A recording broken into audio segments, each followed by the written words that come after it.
Now, let me address something before we go any further.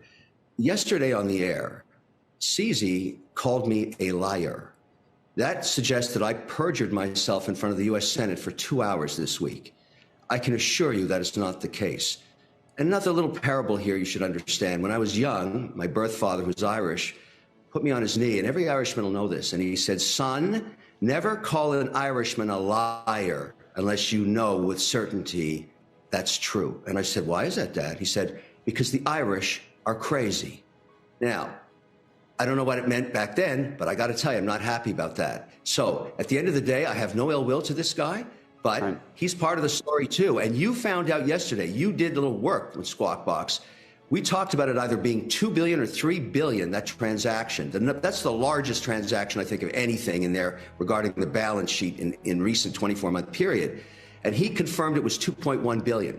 And then he confirmed that he still had 550 million, $500 million of FTT tokens.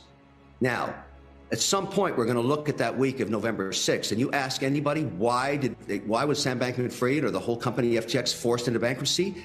It was jamming down that last $500 million that gave them no option. Now, is that the fatal stroke or blow to get rid of your global competitor? I say yes.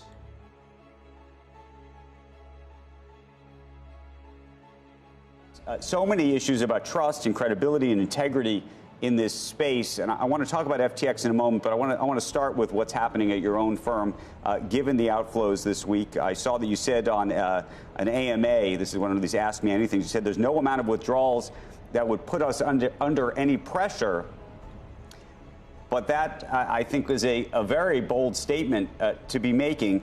How are people and why should people trust that their money is safe at this point? So I think thanks, Andrew, for having me. And the well-run crypto exchanges should hold user assets one-to-one. So user deposit Bitcoin, we hold it in Bitcoin, we move to a cold wallet, we keep some in the hot wallet. And people, they sell it, now the Bitcoin belongs to somebody else, but we still hold it in the cold storage. People can withdraw 100% of the assets they have on Binance. We will not have an issue in any given day. So 100% of the users withdraw 100% of the assets, we'd be fine. And when you said no amount of withdrawals would put you under pressure, by default, it put you under pressure. Now, whether it was you're doing or some other bank's doing. And so the question is, longer term, would you reevaluate how you do that? So we have the assets to convert. So there's no margin, no leverage. We just needed the bank to open. So the bank opened 6 hours later, it was fine. So banks don't work for 24 hours a day. Banks only work for a few hours a day. And when you try to, and when banks are shut down, when banks are closed, you try to withdraw money, it doesn't work. That's exactly the same situation that happened. And we allowed people to withdraw other stable coins onto other platforms to do conversion if they want. So there was not a liquidity issue. It was just, there was a conversion issue that was going through the bank. You disclosed that Binance holds about $60 billion of crypto assets. But thus far, you haven't disclosed your liabilities. And I wonder why that is and whether you will. Yeah, so we are working with firms to do the audited financials, liabilities, etc.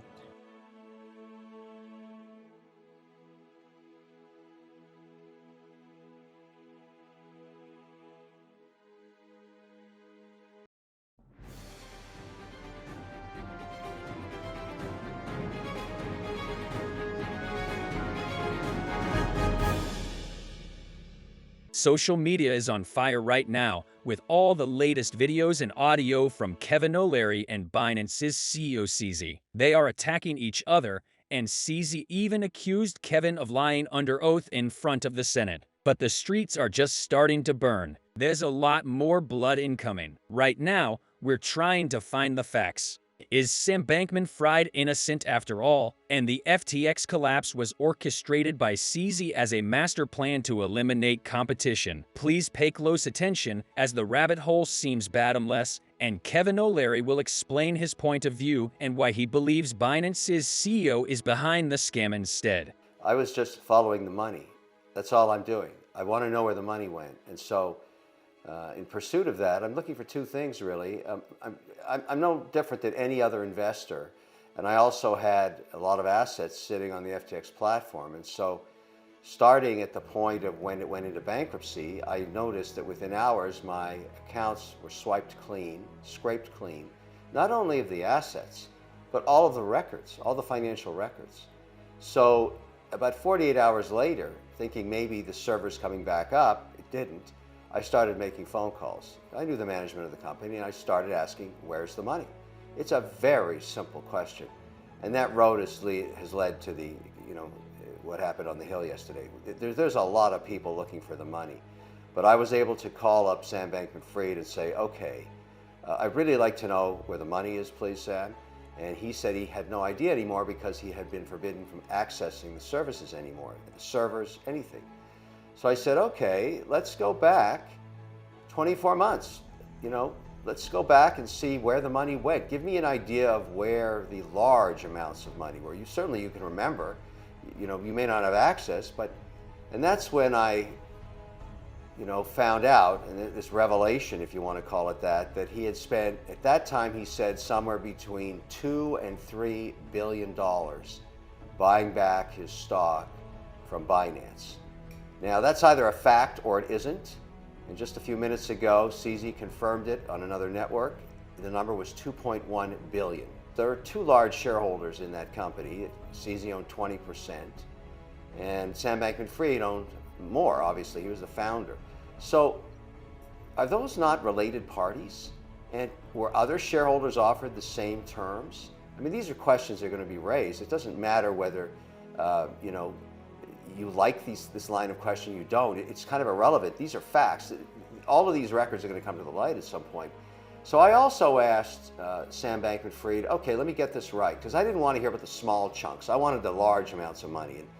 And when you start talking about 2 to 3 billion, those are large amounts. And so I asked him, what would compel you to spend that much of your resources and your assets and your liquidity? Why would you do that? Right. He said, I had no choice, because every jurisdiction I went to, I was refused a license because of the ownership of CZ and or Binance, because for whatever reason, CZ would not comply with the requests of the regulators, according to Sam Bankman-Fried. That's what he told me. And according to Kevin O'Leary, this is proof Binance's CEO orchestrated the whole collapse to clear their main competition in the market, even knowing people would be in pain. For whatever reason, either Binance couldn't or wouldn't disclose the information the regulators wanted, and that forced the hand. Now, was that an orchestrated idea on Binance? I don't know. Was he being uncooperative for a reason? Had these frenemies fallen out of love with each other and they went to war? That's what it looks like to me. That was my observation yesterday on the Hill. It looks like war. The two global unregulated platforms are going at each other, and one won the war. That's it. And it looks like now there's only one unregulated global monopoly. That's all I'm saying. And, frankly, I don't know why he was having a problem with this, particularly CZ. He should enjoy the transparency of this. You would think he'd want to tell the story. If there's nothing to hide, don't worry about it. Why? Because I'm more interested in the 36 hours of the week of November 6th, 7th, 8th. I mean, obviously, this is going to end up being a he said, she said story if they ever testify against each other, and who knows if that happens. But here's my question to you.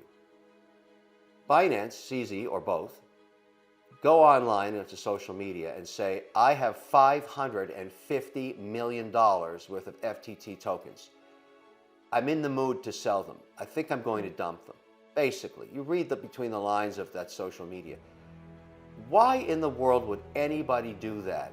Every trader knows on earth that if you have a large block trade, you're going to go through price discovery, set up a syndicate, and do a cross. That's how you minimize the impact in the market. But that clearly wasn't, in my view, what CZ was trying to do.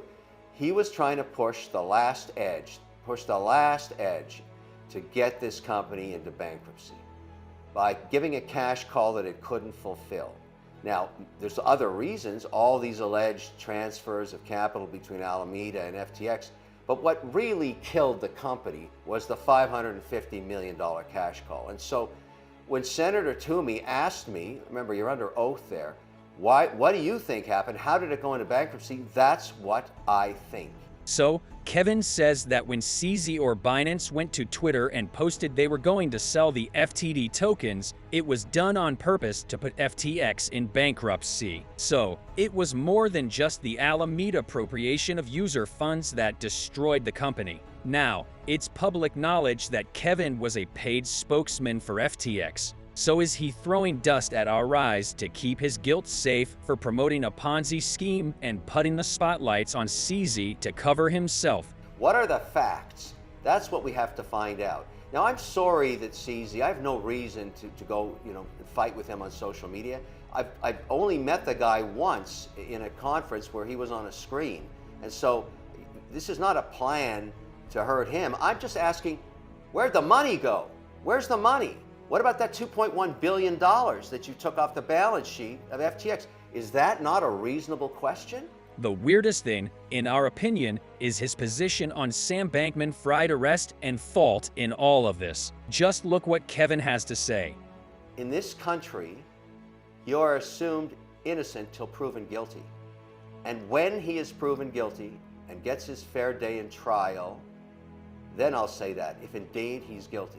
I don't understand this mob saying he's a fraudster without even a fair trial. One day, some of those people are going to be in the same situation. They just don't know it yet.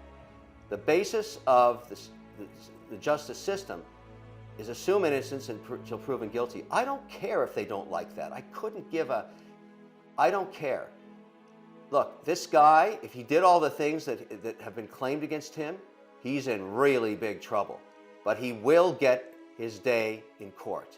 And then after that, after it's proven and after it's a fact, we can talk about it. But I'm not going to run around ahead of the justice system. I have no idea what happened there yet. I need to see the facts. And frankly, no does anybody else. We got to get John Ray to get the records out here. All of these allegations. Look, I understand why people are unhappy. I get it.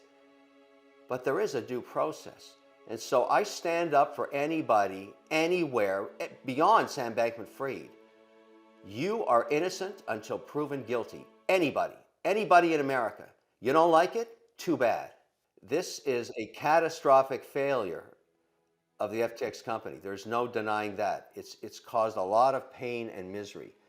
We are past that now. It's time to go find out on a forensic basis what happened. I don't know where that journey is going to take us. I think there'll be more twists and turns in the road, more surprises like the $2.1 billion transaction. I had no idea about that. I think we'll find out lots more. People are asking if Kevin isn't also faulty in promoting FTX as a public figure. Didn't he do proper diligence? What's his position on all of this? Since 1954, the stats on venture investing are basically stayed the same, regardless of technology or regardless of the decade. You make about 10 investments, 8 of them are going to fail, and 2 of them are unicorns, and pay for all of the grief and misery of the ones you failed on. You ask, why did people invest in FTX? It looked like a unicorn. No amount of due diligence on the 8 losing companies in venture investing is going to stop them from failing. Doesn't matter. You have no idea when the journey starts what's going to happen. You do know, though, the stats tell you 8 out of 10 times it's going to fail. That's how it was in the 1950s. That's how it is today. So venture investing is risky. This was a venture investment. It's risky. What are the reasons for failure? Well, in this case, it might be fraud if proven. And so we don't know. But there's lots of other reasons companies fail. I'm not going to stop investing as a venture investor because I've had a 0. I have 8 zeros out of 10 every time I do 10 deals. But the 2 that win pay for all the mistakes. And to close in, can this drama and black swan events be the end of crypto? No, this does not take away from the promise of crypto. I bought more Bitcoin when it was under 17,000 recently. I'm going to continue to build my portfolio. This doesn't change anything. It will change the regulatory environment dramatically. If it's true, and I say if it's true, that Sam Bankman-Fried bought back his shares from CZ because he couldn't get a license, that tells you the regulatory environment is getting much tighter. So I speculate that in any jurisdiction, what's going to happen, and we discussed this on the Hill yesterday, If you think about what the prizes are for jurisdictions, New York, no question about it, that's the top prize. To be regulated with a broker-dealer attached to an exchange would be the top prize. Number 2 would be London. Number 3 would be Abu Dhabi. Number 4 would be Singapore. Now, those regulators and others, obviously, you could think maybe Brussels and the Eurozone, they're going to start talking to each other. They're not going to issue licenses to anybody unless they're all in sync. That's my speculation. So all of a sudden, if you want to waltz into town, set up shop, set up an exchange, and do the same thing that happened with FTX, the possibility of that happening, I suggest, is practically zero. Now that may put a lot of pressure on Binance, because if they couldn't get regulated or licensed because they couldn't clear when they were owner in FTX, I don't know how it's going to get any better for them now. What's your opinion on all of this? Is SBF innocent after all? Who's lying now, Kevin O'Leary, CZ, or both? Are people suffering now just because there's a dark agenda happening between these guys? Let us know in the comments below, and please leave a like and subscribe for more daily crypto news. Thanks.